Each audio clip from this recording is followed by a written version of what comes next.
वैकसिक मानसशास्त्राचा दुसरा टॉपिक आपण बघतोय. टॉपिकचं नाव आहे अर्भकावस्था किंवा शैशवावस्था आणि बाल्यावस्था. यामध्ये आपण 2.1 मुद्दा बघितलेला आहे. या लेक्चरमध्ये आपण 2.2 या बाल्यावस्थेमधील आणि अर्भकावस्थेमधील मुलांचा बौद्धिक विकास कसा होतो ते आपण इथं बघायचं आहे. बालवाडीतून घरी परतल्यावर जेव्हा सचिन आपल्या आईवडिलांना आकाश निळे का दिसते हे सांगताना पाहून त्याचे आईवडील आनंदित झाले. त्याचे शब्दोच्चार जरी अचूक नसले तरी देखील तो पृथ्वीच्या वातावरणाविषयी जे काही सांगत होता ते पाहून आईवडिलांना समाधान वाटत होते. 6 वर्षानंतर सचिन आता 11 वर्षाचा आहे.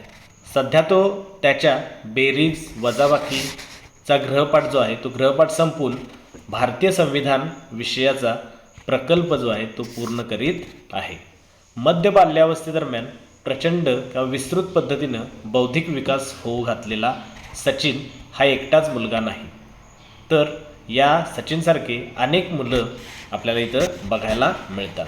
या अवस्थेदरम्यान मुलांच्या बोधनिक क्षमता कक्षा रुंदावतात आणि अतिशय संकीर्ण कौशल्ये आत्मसात करण्यासी मुले सक्षम होत असतात. तथापि या अवस्थेत त्यांची विचारसरणी प्रौढांसारखी पूर्णतः विकसित झालेली नसते. म्हणजेच या बाल्यावस्थेमधील किंवा ह्या अर्भकावस्थेमधील जी मुलं आहेत ही मुलं जरी प्रौढांसारखी विकसित झालेली नसली तरी देखील त्यांच्यामध्ये अनेक प्रकारची कौशल्य किंवा क्षमता ह्या विकसित झालेल्या असतात असं आपल्याला म्हणता येईल. बाल्यावस्थेदरम्यान विचारांच्या मर्यादा अथवा प्रगती कोणत्या असतात तर असा इथे एक प्रश्न निर्माण होतो. मध्य बाल्यावस्थेदरम्यान बोधनिक पातळीवर काय घडते आहे याविषयी अनेक दृष्टिकोन स्पष्टीकरण पुरवतात. म्हणजे आता आपल्याला या दुसऱ्या मुद्द्यामध्ये बघायचं आहे बाल्यावस्था, मध्य बाल्यावस्था. आणि ह्या मध्य बाल्यावस्थेचा जो कालखंड आहे तो 7 ते 12 वर्षांचा आहे. आणि मग या अवस्थेमध्ये मुलांचा बोधनिक विकास कसा होतो हे आपल्याला इथं बघायचं आहे. बोधनिक विकास किंवा बौद्धिक विकास कसा होतो हे आपल्याला इथं बघायचं. आणि त्यासाठी वेगवेगळ्या संशोधकांनी काही दृष्टिकोन मांडलेले आहेत. तर त्यातला जो पहिला दृष्टिकोन बघायचा आहे तो म्हणजे पियाजेटियन ॲप्रोचेस टू कॉग्निटिव्ह डेव्हलपमेंट, म्हणजेच बोधनिक विकासाविषयीचा पियाजे या संशोधकाचा दृष्टिकोन. जीन पियाजे नावाचा जो संशोधक आहे त्यानं मुलांचं जे मानसशास्त्र आहे तर त्यामध्ये त्यानं खूप अभ्यास केलेला आहे, संशोधनं केलेली आहेत. आणि ह्या लहान मुलांचा बोधनिक विकास कसा होतो तर या संदर्भात त्यानं जो दृष्टिकोन मांडलेला आहे तो आपण इथं आता बघायचा आहे. पियाजे यांच्या मते पूर्वशालेय अवस्थेतील मुले कृतीपूर्व पद्धतीनं विचार करतात. या प्रकारचे विचार हे अधिकांशपणे आत्मकेंद्रितता किंवा आत्मकेंद्रित असतात. कृतीपूर्व अवस्थेमधील मुलांमध्ये संघटित, औपचारिक, तार्किक, मानसिक प्रक्रिया यासारख्या कृतींच्या वापराविषयीची अक्षमता दिसते. म्हणजे जी कृतीपूर्व अवस्था आहे त्या कृतीपूर्व अवस्थेमधील मुलं जी आहेत ही मुलं संघटित, औपचारिक आणि तार्किक किंवा मानसिक प्रक्रिया यासारख्या कृतींचा त्यांना वापर करता येत नाही, त्यासाठी ते अक्षम असतात असं आपल्याला दिसून येईल. तर यातला जो पहिला मुद्दा आहे तो म्हणजे मूर्त क्रियात्मक विचारांचा उदय. आणि मग ज्या वेळेला पूर्वशालेय म्हणजे काय की शाळेला मुलं जाण्या अगोदरचा कालखंड, आणि ही मध्य बाल्यावस्था जी आहे ते आपल्याला जिथं बघायची आहे तर ती मध्य बाल्यावस्था म्हणजे शाळेला मुलं जायला सुरुवात केल्यानंतरचा कालखंड आहे, हे लक्षात घ्या. तर या कालखंडामध्ये मूर्त क्रियात्मक विचारांचा उदय झालेला असतो. म्हणजे जसं मूर्त क्रियात्मक किंवा यालाच ठोस कृतीयुक्त विचारांची अवस्था असं म्हणलं जातं. तर ह्या ज्या अवस्था आहे ह्या अवस्थेची सुरुवात वयाच्या 7 ते 12 वर्षादरम्यान होते.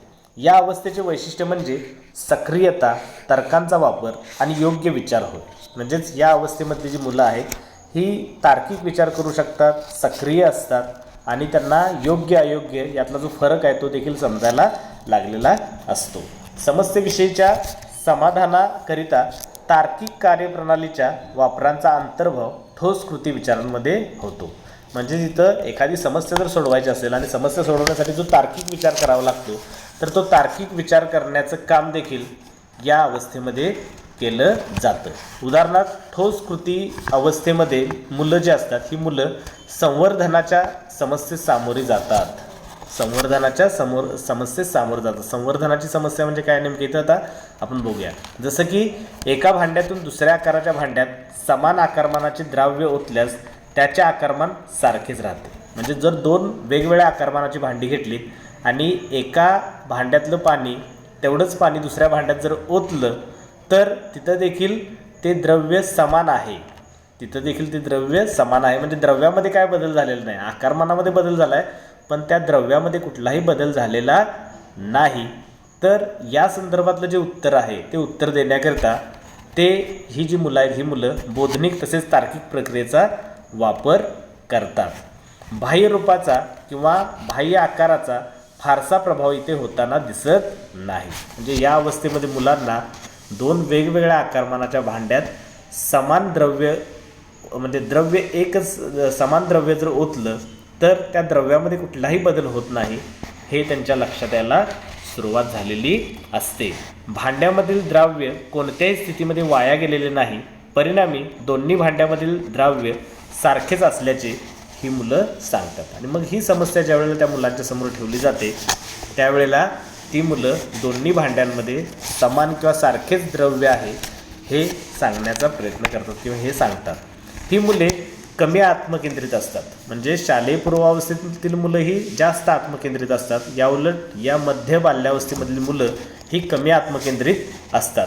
परिणामी परिस्थितीचे विविधांगी मूल्यमापन करू शकतात. आणि मग परिणामी काय करू शकतात, ही जी मुलं आहेत ही मुलं परिस्थितीचं वेगवेगळ्या अंगांनी मूल्यमापन जे आहे ते मूल्यमापन करू शकतात. या क्षमतेस विकेंद्रीकरण असे म्हटले जाते. म्हणजेच काय की एकाच गोष्टीचा वेगवेगळ्या अंगाने विचार करणं, एकाच समस्येचा साठी वेगवेगळे पर्याय, वेगवेगळे मार्ग, वेगवेगळी उत्तरं शोधणं त्यालाच विकेंद्रीकरण असं म्हणलेलं आहे. डिसेंट्रिंग किंवा डिसेंट्रलायझेशन असं त्याला म्हटलं जातं. तर ही विकेंद्रीकरण जे आहे हे विकेंद्रीकरण या अवस्थेतील मुलांचे वैशिष्ट्य आहे. या अवस्थेतील मुलं घटनांचं स्पष्टीकरण करण्याकरता याच क्षमतेचा वापर करतात. आणि मग कुठलीही घटना जी आहे त्या घटनेचा सांगोपांग किंवा सर्वांगाने विचार करण्यासाठी मुलं ह्या विकेंद्रीकरण या क्षमतेचा वापर करतात असं आपल्याला म्हणावं लागेल. कृतीपूर्व विचारातून ठोस कृती अवस्थेकडे होणारे स्थलांतर हे एका रात्रीमध्ये घडत नाही. लक्षात, म्हणजे कृतीपूर्व अवस्थेमधून ठोस कृतीयुक्त अवस्थेकडे होणारं जे मुलांचं स्थलांतर आहे हे एका क्षणात किंवा एका रात्रीमध्ये घडत नाही. ठोस कृती विचारावस्थेकडे मार्गक्रमण करण्याच्या 2 वर्षांपूर्वी ही मुले कृतीपूर्व व ठोस कृती विचारांबाबत मागे पुढे होत असतात. म्हणजे 2 वर्षाचा जो मधला ट्रान्झिशन पिरियड जो आहे तर त्या ट्रान्झिशन पिरियडमध्ये ही मुलं जी असतात ही मुलं कृतीपूर्व आणि ठोस कृती यामध्ये मध्ये कुठेतरी अडकलेली असतात. आणि मग काही मुलं लवकर ह्या ठोस कृतीपूर्व कृतीयुक्त अवस्थेमध्ये जातात तर काही मुलं थोडा उशिरा ह्या ठोस कृतीयुक्त अवस्थेमध्ये जातात असं आपल्याला म्हणता येईल. उदाहरणार्थ वर सांगितलेलं म्हणजे आधी सांगितलेलं जे द्रव पदार्थांच्या संवर्धनाचं जी समस्या आहे ह्या समस्येमध्ये त्या प्रश्नाचे ते अचूक उत्तर देतात. तथापि हे असे का याविषयी त्यांना स्पष्टपणे सांगता येत नाही. म्हणजे त्या समस्येचं ते उत्तर अचूक देतात की दोन्ही पात्रांमधलं पाणी किंवा द्रव्य हे समान आहे, हे सांगू शकतात. पण ते समान का आहे किंवा त्याचं जे स्पष्टीकरण द्यायचं आहे ते स्पष्टीकरण मात्र ह्या अवस्थेमधील मुलांना देता येत नाही. या पाठीमागचं स्पष्टीकरण देण्यास मात्र ही मुले अपयशी ठरतात असं संशोधकांना दिसून आलेलं आहे. जेव्हा ठोस कृतीयुक्त विचार पूर्णतः सक्रिय होतात तेव्हा मुलांमध्ये अनेक बौद्धिक प्रगती दिसून येतात. म्हणजे हे ठोस कृतीयुक्त विचारांची जी अवस्था आहे ती अवस्था ज्या वेळेला पूर्ण सक्रिय होते त्यावेळेला मुलांमध्ये अनेक बौद्धिक विकास जो आहे तो अनेक प्रकारचा बौद्धिक विकास किंवा बौद्धिक प्रगती दिसून येते. उदाहरणार्थ मुलांमध्ये रिव्हर्सॅबिलिटी म्हणजे काय, उलट विचार करण्याची क्षमता किंवा उलट पद्धतीनं विचारांची जी क्षमता आहे त्याला आता मराठी त्याचं ट्रान्सलेशन करणं तसं अवघड आहे. पण रिव्हर्सॅबिलिटी म्हणजे काय, उलट विचार करणं म्हणजे उलट आणि सुलट असं दोन्ही पद्धतीचा विचार करणं. तर ही क्षमता ह्या मुलांमध्ये आलेली असते. आता रिव्हर्सॅबिलिटी म्हणजेच काय की उलटा पालट अशी प्रक्रिया आहे ज्यामध्ये रूपांतरित केल्या जाणाऱ्या उद्दीपकाचे त्याच्या विरुद्ध स्थितीत रूपांतरण केले जाते. आता इथं उदाहरण त्याचं बघितल्यानंतर ही रिव्हर्सिबिलिटी म्हणजे नेमकं काय तर ते आपल्या लक्षात येईल. उलट्या पालटाची जी क्षमता आहे किंवा उलटसुलट विचार करण्याची जी क्षमता आहे ही क्षमता आत्मसात केल्यानेच मातीच्या गोळ्यापासून तिथं उदाहरण आपण बघतोय की मातीच्या गोळ्यापासून दोरीसारखा लांब दोर करता येतो. म्हणजे मातीच्या गोळ्यापासून गोल गोळ्यापासून त्याच्या लांब दोरीसारखा आकार तयार करता येतो आणि पुन्हा त्या लांब दोरीसारख्या आकाराचा पुन्हा आपल्याला गोळा करता येतो. त्यालाच काय म्हटलं जातं रिव्हर्सिबिलिटी म्हणजे रिव्हर्स उलट विचार करणं. आलं लक्षात. म्हणजे जसं गोळ्यापासून लांब दोरी बनवता येते तसंच त्या लांब दोरीपासून गोळा बनवता येतो पुन्हा. तर ह्यालाच रिव्हर्सिबिलिटी असं म्हटलेलं आहे.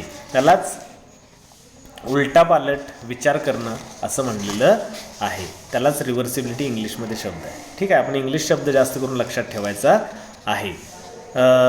तर मातीच्या गोळ्यापासून दोरीसारखा लांब दोर करता येतो जो पुन्हा त्याच्या मूळ रूपात म्हणजेच गोलाकार आकारात येऊ शकतो. हे इथं मुलं शिकतात. अधिक अमूर्तपणे जर पाहिल्यास आता गणितातलं एक उदाहरण त्यांना लक्षात येऊ शकतं की ज्याप्रमाणे 3 + 5 = 8 त्याचप्रमाणे 5 + 3 = 8 येते याची देखील त्यांना जाणीव होते.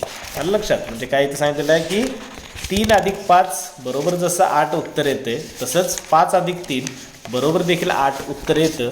तर ही क्षमता मुलांना इथं आलेली असते. यापुढे जाऊन 8 - 3 म्हणजे पुढं जसं त्यांचा विकास होत जाईल तसं 8 - 3 = 5 हेही मुलांना अवगत होतं किंवा सांगता येतं. ठोस कृतीयुक्त विचारांमुळे मुलांना वेळ आणि गती यामधील नातेसंबंधाचे आकलन होते. म्हणजेच ह्या अवस्थेमधली जी मुलं आहेत ही मध्य बाल्यावस्थेमधली मुलं यांना वेळ आणि गती यामधील नातेसंबंध समजायला लागतो. या अवस्थेत प्रवेश केलेली मुले गाडी एकाच गतीने पळण्यापाठीमागचे कारणे स्पष्ट करू शकतात. आलं लक्षात. म्हणजे या अवस्थेतली जी मुलं आहेत ही मुलं गाडी एकाच दिशेनं का जात आहे आलं लक्षात तर याचं कारण सांगू शकतात. तथापि 8 ते 10 वयोगटातील मुले ही एखादी गाडी दीर्घ पल्ल्याच्या रस्त्याने येऊनसुद्धा कमी पल्ल्यावरून येणाऱ्या गाडीसोबत अंतिम स्थानावर पोहोचत असेल तर ती अधिक गतीने पळाली असल्याचा अचूक निष्कर्ष काढतात. म्हणजे काय की एखादी गाडी लांबून आलेली आहे आणि दुसरी गाडी अधिक जवळून आलेली आहे आणि तरी देखील दोन्ही गाड्या जे डेस्टिनेशन आहे किंवा जे अंतिम ठिकाण आहे तिथे एकाच वेळी जर पोचल्या असतील तर लांबून आलेली गाडी ही अधिक गतीनं आलेली आहे असा त्याचा अर्थ होतो. आणि हा अर्थ त्या मुलांना इथं समजू शकतो किंवा ते असा निष्कर्ष काढतात की अधिक लांबून आलेली गाडी जी आहे किंवा अधिक अंतरावरून आलेली गाडी ही अधिक गतीने ती पळाली असण्याचा अचूक निष्कर्ष ही मुलं काढतात. या अवस्थेचे अनेक धनात्मक ह्याच्या बाजू असल्या तरी देखील मुलांच्या विचारांमध्ये एक चिकित्सात्मक अपवाद दिसून येतो. तो म्हणजे ही मुले भौतिक वस्तुस्थितीशी ठोसपणे जोडली अथवा बांधली जातात. याही पुढे ते पूर्णतः तार्किक अमूर्त प्रश्नांच्या आकलनास असमर्थ ठरतात. म्हणजे ही जी मुलं आहेत ही मुलं पूर्णपणे तार्किक किंवा अमूर्त जे विचार करणं आहे तो त्यांना मात्र करता येत नाही. तर तिथं ते भौतिक वस्तुस्थिती काय आहे किंवा परिस्थिती जी आहे आजूबाजूची जे त्यांना दिसतं जे दृश्य स्वरूपात आहे जे मूर्त स्वरूपात आहे तर त्याच गोष्टींचा जास्त विचार करू शकतात. त्यालाच मूर्त क्रियात्मक विचार असं म्हटलं जातं. ठीक आहे. मूर्त क्रियात्मक विचार असं म्हटलं जातं. तर पूर्णपणे अमूर्त किंवा तार्किक विचार मात्र त्यांना करता येत नाही किंवा त्यासाठी ते अक्षम असतात असं आपल्याला इथं म्हणता येईल. त्यानंतर यातला जो दुसरा मुद्दा आहे तो म्हणजे पियाजे यांचा दृष्टिकोन किती बरोबर किती चूक. म्हणजे पियाजे यांनी हा जो दृष्टिकोन मांडलेला आहे मध्य बाल्यावस्थेमधील बोधात्मक विकासाचा दृष्टिकोन तर यामध्ये ते किती बरोबर आहेत आणि किती चूक आहेत म्हणजेच त्यांच्या दृष्टिकोनाचं मूल्यमापन जे आहे ते मूल्यमापन इथं केलेलं आहे.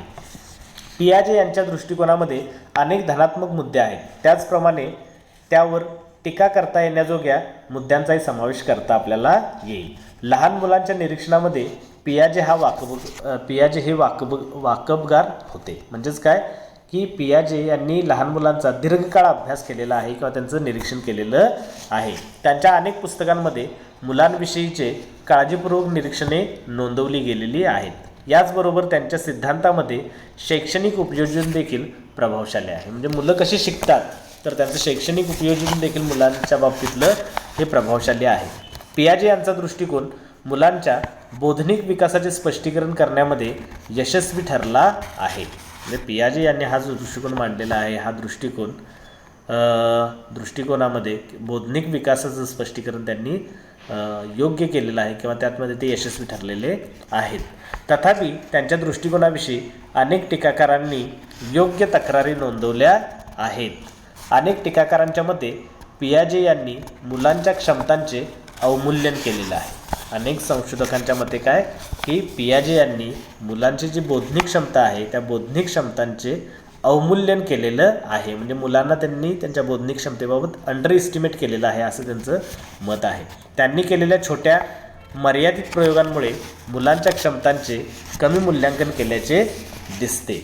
जेव्हा प्रयोगाची व्याप्ती वाढवली जाते तेव्हा पियाजे यांनी स्पष्ट केलेल्या स्थितीशी मुले कमी प्रमाणात सुसंगती दर्शवतात. म्हणजे त्यांनी कमी मुलांचा अभ्यास केलेला आहे, कमी मुलांचा दीर्घकाळ अभ्यास केलेला आहे आणि त्यावरून त्यांनी आपला सिद्धांत किंवा दृष्टिकोन मांडलेला आहे. तर इतर संशोधकांचं काय मत आहे की ज्या वेळेला मुलांची संख्या वाढवली जाते म्हणजे अधिक मुलांवर ज्या वेळेला प्रयोग केले जातात त्यावेळेला त्यांनी मांडलेली जी मतं आहेत ती मतं स्पष्ट होत नाहीत किंवा ती दिसत नाहीत असं इतर संशोधकांनी मत मांडलेलं आहे. जेव्हा प्रयोगाची व्याप्ती वाढवली जाते तेव्हा पियाजे यांनी स्पष्ट केलेल्या स्थितीशी मुले कमी प्रमाणात सुसंगती दाखवतात. याही पुढे असे आढळते की मुलांमध्ये वयाच्या कोणत्या टप्प्यामध्ये बौद्धिक क्षमता दिसतात याविषयीचा पियाजे यांचा अंदाज चुकला असल्याचे अनेकांचे मत आहे. म्हणजे अनेकांनी मुलांचा बौद्धिक विकास कोणत्या वयामध्ये अधिक होतो तर याविषयी जो अंदाज मांडलेला आहे तो अंदाज देखील चुकलेला आहे असं अनेकांचं मत आहे. पियाजे यांनी मांडलेल्या वयापूर्वीच मुलांमध्ये बौद्धिक क्षमता विकसित होतात असे टीकाकारांचे मत आहे. म्हणजे पियाजेंनी जो वयोगट सांगितलेला आहे किंवा जे वय सांगितलेलं आहे बौद्धिक विकासाचं त्याच्या अगोदरच मुलांचा बौद्धिक विकास झालेला असतो किंवा ते विकसित होत असतात असं टीकाकारांचं मत आहे. काही मुलांमध्ये वयाच्या 7व्या वर्षापूर्वीच ठोस क्रियात्मक विचारांची निर्मिती झाल्याचे दिसून येते. आलं लक्षात. म्हणजे मी तुम्हाला सांगितलं की जो ट्रान्झिशन पिरियड आहे तर त्या ट्रान्झिशन पिरियडमुळं काय होतं की काही मुलं जी असतात ती ह्या ठोस क्रियात्मक विचारांची निर्मिती त्यांच्यामध्ये लवकर होते, याउलट काही मुलांच्यामध्ये ती उशिरा होते. तर हीच टीका मग त्यामुळं इतर टीकाकारांनी केलेली आहे की 7व्या वर्षापूर्वीच ठोस क्रियात्मक विचारांची निर्मिती अनेक मुलांमध्ये दिसून येते. पियाजे यांच्या मते वयाच्या 7व्या वर्षी बोधनिक क्षमता सर्वप्रथम दिसून येतात. म्हणजे पियाजेंचं काय मत आहे की 7व्या वर्षापर्यंत मुलांच्या बौद्धिक क्षमता दिसून येतात, पण टीकाकारांचं मत काय आहे की 7व्या वर्षापूर्वीच मुलांच्यामध्ये बौद्धिक क्षमता दिसायला लागतात. असं आता असलं तरी देखील आपण पियाजे यांचा दृष्टिकोन नाकारू शकत नाही. काही आंतरसांस्कृतिक संशोधने जरी काही संस्कृतीमधील मुले कृतीपूर्व विचारांची अवस्था सोडत नसले, रूपांतरण अथवा संवर्धनाचे अपयशी ठरत असले आणि ठोस कृतीयुक्त विचारांची अवस्था विकसित करण्यात अपयशी ठरत असल्याचा दावा करीत असले तरी देखील सध्याची संशोधने व त्यांचे निष्कर्ष याच्याशी सहमत आहेतच असे नाही. आता लक्षात. म्हणजे जरी या पियाजेच्या दृष्टिकोनावर अनेक संशोधकांनी जरी टीका केली असली तरी देखील किंवा नवीन जी संशोधनं झालेली आहेत ती संशोधनं जरी पियाजेशीच्या दृष्टिकोनाशी सुसंगती दर्शवत नसले तरी देखील ती याच्याशी सगळेजण सहमत आहेतच असं आपल्याला सांगता येत नाही. उदाहरणार्थ संवर्धनाच्या बाबतीत विचार केल्यास अपाश्चिमात्य संस्कृतीमधील मुलांमध्ये संवर्धनाविषयीची अक्षमता दिसते असं दिसून येतं. एका अध्ययनामध्ये ऑस्ट्रेलियन शहरी मुलांनी पियाजे यांनी सांगितलेल्या वेळेमध्येच संकीर्ण प्रक्रियांची क्षमता विकसित केल्या, ज्या ग्रामीण आदिवासी भागातील मुलांमध्ये वयाच्या 14व्या वर्षी देखील आढळून आलेल्या नाहीत. म्हणजे शहरी मुलांमध्ये ज्या क्षमता लवकर विकसित होतात त्या ग्रामीण भागातील मुलांमध्ये लवकर दिसत नाहीत. जेव्हा ग्रामीण आदिवासी मुलांना संवर्धनाचे प्रशिक्षण दिले असता त्या मुलांनी देखील शहरी मुलांप्रमाणेच संवर्धनाची कौशल्य प्रदर्शित केली. म्हणजे मुलांना जर आपण प्रशिक्षण दिलं तर मग ती मुलं ग्रामीण भागातली जे आदिवासी मुलं आहेत तर त्यांना जर प्रशिक्षण दिलं तर ती देखील मुलं शहरी मुलांप्रमाणे संवर्धनाची जी कौशल्य आहेत ती कौशल्य विकसित करू शकतात किंवा कौशल्य दाखवू शकतात. मुलांच्याच संस्कृतीचे प्रतिनिधित्व करणाऱ्या संशोधकांनी जेव्हा मुलांच्या मुलाखती घेतल्या तेव्हा मुलांनी ठोस कृतीयुक्त विचार प्रदर्शित केले. मध्य बाल्यावस्थेमध्ये मुलांमध्ये ठोस प्रक्रिया संपादित केल्या जातात. या पियाजे यांच्या मतास वरील संशोधनातून बळ मिळतं. म्हणजे वरील जे संशोधन केलेलं आहे त्या संशोधनामधूनच काय दिसतं आपल्याला की मध्य बाल्यावस्थेमध्ये मुलांमध्ये ठोस प्रक्रिया संपादित केल्या जातात. हे जे पियाजे यांचं मत आहे त्याला बळ मिळतं. काही विशिष्ट बोधनिक क्षमतांबाबत काही संस्कृतीमधील मुले पाश्चिमात्य संस्कृतीमधील मुलांच्या तुलनेत पिछाडीस पडतात. याचे कारण म्हणजे पियाजे यांच्या संवर्धन आणि ठोस कृतीविषयीच्या अनुभवाबाबत त्यांना अनुभवास येणारी भिन्नता होय. म्हणजेच काय की इथं संस्कृतीमधली जी भिन्नता आहे त्या संस्कृतीमधल्या भिन्नतेमुळे किंवा त्यांचे जे अनुभव आहेत त्या अनुभवांमधल्या भिन्नतेमुळेच काय होतं की पाश्चिमात्य संस्कृतीतली मुलं जी आहेत ही मुलं ही ठोस कृतीयुक्त विचार अधिक प्रदर्शित करतात किंवा लवकर प्रदर्शित करतात.